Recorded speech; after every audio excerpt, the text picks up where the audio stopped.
ಇನ್ನು ಮೈಸೂರು ಜಿಲ್ಲೆಯಲ್ಲಿ ಮುಂದುವರೆದ ಕಾಂಗ್ರೆಸ್ ಪ್ರತಿಭಟನೆ ಪಿರಿಯಾಪಟ್ಟಣದಲ್ಲಿ ಕಾರ್ಯಕರ್ತರಿಂದ ಪ್ರತಿಭಟನೆ.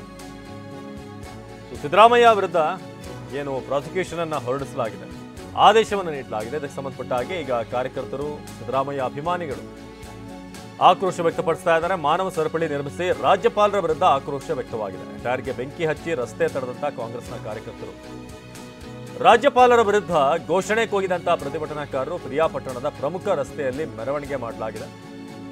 ರಾಜ್ಯಪಾಲರ ವಿರುದ್ಧ ಆಕ್ರೋಶ ವ್ಯಕ್ತಪಡಿಸಿದ್ರು. ಹಾಗೆಯೇ ಕಾಂಗ್ರೆಸ್ ಸರ್ಕಾರವನ್ನ ಬೀಳಿಸುವಂತ ಪ್ರಯತ್ನ ಕೇಂದ್ರದಿಂದ ಆಗ್ತಿದೆ ಅಂತ ಧಿಕ್ಕಾರ ಕೂಗಿದರು. ಸೋಸೋದಕ್ಕೆ ಬಿಡೋದಿಲ್ಲ. ಇವತ್ತು ಗ್ಯಾರಂಟಿಗಳನ್ನ ಕೊಟ್ಟಿರ್ತಕ್ಕಂತ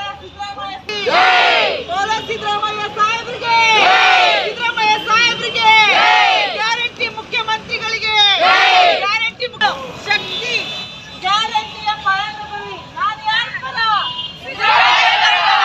ನೀವು ಯಾರ ಪರ? ಇವತ್ತು ಗ್ಯಾರಂಟಿ ಯೋಜನೆಗಳ ಫಲಾನುಭವಿಗಳು ನಾವು ಸಿದ್ದರಾಮಯ್ಯ ಪರ ಹೋರಾಡ್ತೇವೆ. ರಕ್ತ ಕೊಟ್ಟೆವು.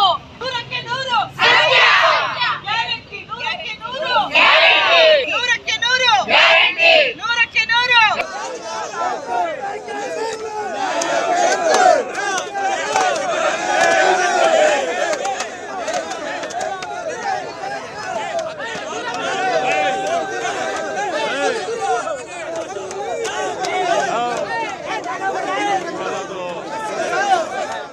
ಹಾಗೆ ಮೈಸೂರಿನಲ್ಲೂ ಕೂಡ ಮಹಿಳಾ ಕಾರ್ಯಕರ್ತರು ಪ್ರತಿಭಟನೆ ಮಾಡಿದ್ರು. ಮೈಸೂರಿನ ಕಾಂಗ್ರೆಸ್ ಕಚೇರಿ ಮುಂಭಾಗದಲ್ಲಿ ಪ್ರತಿಭಟನೆ ನಡೆಯಿತು. ಗ್ಯಾರಂಟಿ ಅನುಷ್ಠಾನ ಸಮಿತಿ ಉಪಾಧ್ಯಕ್ಷ ನೇತೃತ್ವದಲ್ಲಿ ಪ್ರೊಟೆಸ್ಟ್, ಪುಷ್ಪಾ ಅಮರನಾಥ್ ನೇತೃತ್ವದಲ್ಲಿ ಕಾರ್ಯಕರ್ತರು ಅಲ್ಲಿ ಧಿಕ್ಕಾರಕ್ಕೆ ಹೋಗಿದ್ರು.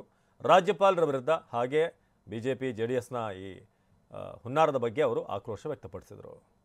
ಗ್ಯಾರಂಟಿ ಯೋಜನೆಗಳ ಫಲಾನುಭವಿಗಳು ನಾವು ಸಿದ್ದರಾಮಯ್ಯ ಪರ ಹೋರಾಡ್ತೇವೆ.